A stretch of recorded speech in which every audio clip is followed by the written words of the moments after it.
Là, nous allons aborder dans cette vidéo la notion d'argument pour les complexes, pour une classe de terminale S.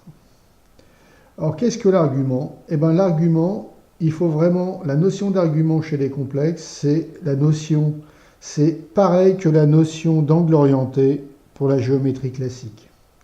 Donc, un argument complexe, c'est à relier à l'angle orienté. Donc vous pourrez raisonner avec l'angle orienté. Les raisonnements que vous ferez sur l'angle orienté, vous les appliquerez au raisonnement que vous faites sur l'argument des complexes. Alors prenons un point M dans l'espace, enfin pas dans l'espace, dans un plan. On lui affixe un affixe Zm, tel que sa partie réelle c'est x et sa partie imaginaire c'est y. D'accord? Alors je vous rappelle que pour calculer l'argument de ce complexe, on fait cos θ, θ étant l'argument de Zm, égale x sur module de Zm, et sinus θ égale y sur module de Zm. Après, on s'aide du cercle trigonométrique. On prend la valeur de cos θ, qui est égale à x sur module de Zm. Les cos θ, on mettra là. Ici, c'est la valeur 1. On met la valeur de cos θ, on tire la verticale. Donc, on fait un trait vertical sur la valeur de cos θ. On prend la valeur de sinus θ, on fait un trait horizontal. Et ça nous donne la valeur de θ qu'on lira ici, qui est à l'intersection de l'horizontale et de la verticale. Ici, donc, on aura la valeur de θ en radian. Voilà donc comment on calculera, on déterminera l'argument du complexe Zm.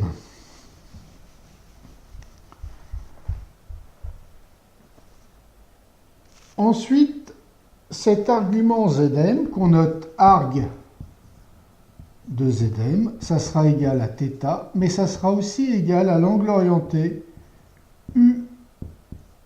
UOM. Je vous rappelle, le point O, c'est le centre du repère. D'accord? Le point M était positionné. Le vecteur OM est ici. Et le vecteur U, c'est un des vecteurs unitaires. N'oubliez pas, vous avez le vecteur U sur l'axe des réels, ici, et le vecteur V sur l'axe des imaginaires. Voilà. Et l'angle orienté, UOM, on se place en U au départ de U et on tourne le vecteur U pour le ramener sur la position OM. C'est-à-dire qu'on le ramène sur cette position-là. Et cet angle, l'angle sur lequel on fait l'angle de rotation, ça sera appelé l'argument θ.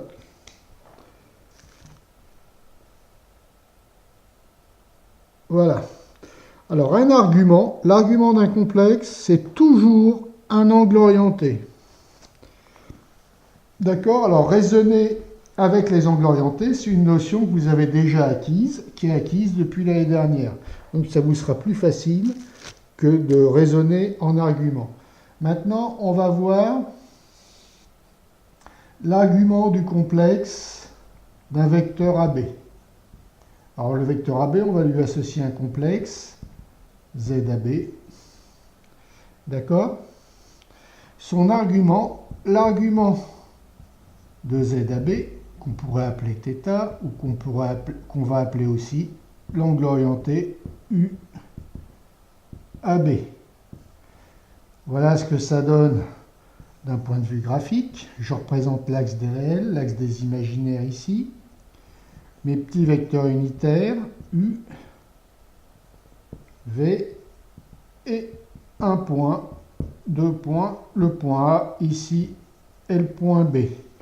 N'oubliez pas que Z, le complexe associé au vecteur AB, c'est égal à ZB moins ZA.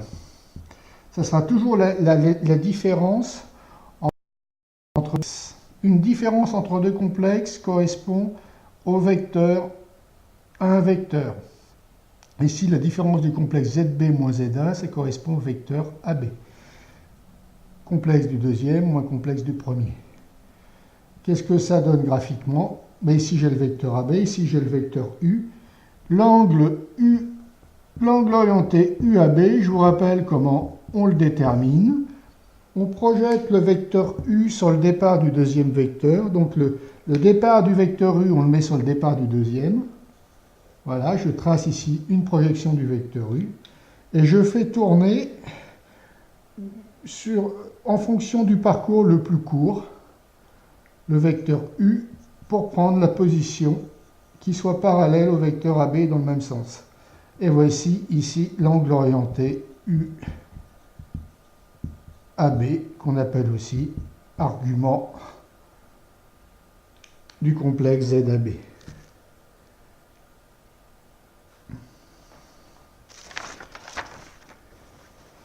Maintenant, une dernière approche. On va calculer l'argument d'un rapport de vecteurs. Argument de Z du vecteur AB sur argument Z du vecteur CD, par exemple.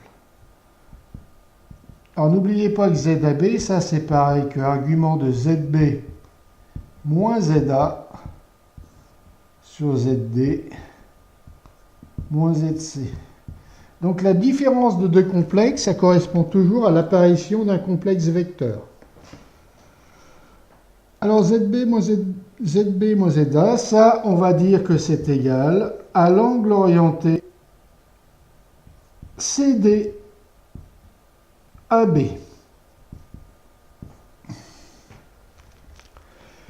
Alors c'est toujours le vecteur du dessous en premier et le vecteur du dessus en deuxième position. Et qu'est-ce que c'est que l'angle orienté CDAB? Je vais positionner CD comme ça. Le vecteur CD est là. J'ai positionné le vecteur AB ici. AB. Eh bien, je vais faire quoi? À AC, je vais projeter le vecteur CD sur AB. Et je vais faire correspondre le départ du vecteur CD au départ du vecteur AB. Donc, je fais un vecteur identique. Alors, je ne vais pas les faire tout à fait parallèles, je ne vais pas les faire comme ça. Je vais les faire différents, qu'on voit bien les différentes notions. C ici et D ici. Donc, au bout de AB, je vais mettre le vecteur en A, correspond au point C. Alors, un vecteur parallèle. Pardon. Voilà. Et je vais faire tourner le projeté du vecteur CD, enfin pas le projeté, la projection ici, où le vecteur égal au vecteur CD partant de A. Je vais faire une rotation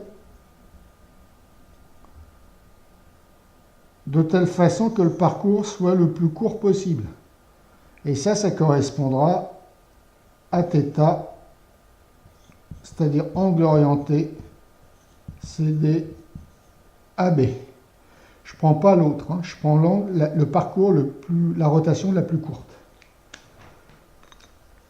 Et ça correspond à la mesure principale de l'angle. Voilà. Donc n'oubliez pas, quand vous calculez ça, on vous demande de calculer ça dans un exercice. La plupart du temps, ce sera pour arriver, calculer ensuite l'argument. Et ça nous déterminera l'angle entre les deux vecteurs CD et AB. L'angle orienté entre les deux vecteurs. Voilà. Et ça, je vous le montrerai dans tous les exercices d'application qu'on fera par la suite sur cette forme-là. Maintenant, nous allons voir les propriétés des arguments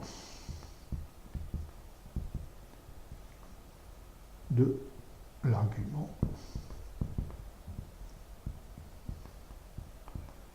Alors, propriété de l'argument.